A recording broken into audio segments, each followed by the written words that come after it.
Spoiler warning! This contains huge spoilers for Dan Burke and Robert Olson's action comedy movie, Novocaine. While not without twists and turns, Novocaine is a classic rom-com, so from the moment the bank robbers took Sherry, it was obvious that Nate was somehow gonna save her. What we didn't know was what exactly Nate was saving Sherry from, either a violent death or a life sentence from her life of crime. Thanks to Nate's heroic efforts, Sherry was forced to realize that her brother Simon was a stone-cold killer, and that it's not too late to become a hero herself.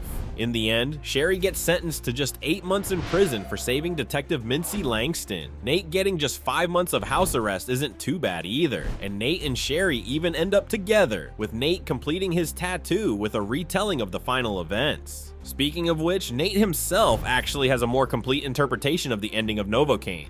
As Nate immortalized on his own chest, Nate and Sherry saved each other. Not just literally, but in almost every sense of the word. From the beginning to the ending of Novocaine, the only reason Nate was even capable of heroic deeds is because of Sherry. And while Sherry was scamming Nate in the first act, even she didn't expect to have a real connection with Nate, who himself never doubted Sherry. And when Sherry and Nate literally save each other's life in the finale, it's clear that Sherry wasn't just a damsel in distress, as she and Nate brought out each other's heroism, with Sherry and Nate continuing their dates via prison visits, and Nate and Roscoe back to their old ways. The movie ends on a mostly happy note. For now, there seems to be no reason for Nate to violate his probation, which will be in effect for 4 more years. Could the adventures of Nathan Kane, aka Novocaine, continue in a sequel?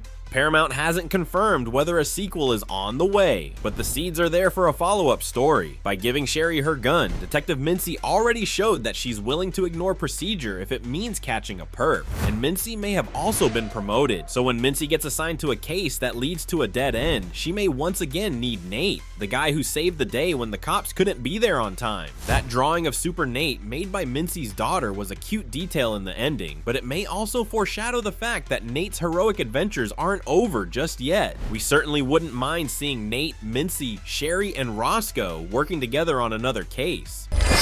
Oh, sorry. But what do you think? Is it time for the filmmaking duo of Dan Burke and Robert Olson to get their own action movie franchise? After the stellar overall reviews for Novocaine, is it just a matter of time before Novocaine 2? Tell us your thoughts in the comments and keep watching Screen Rant.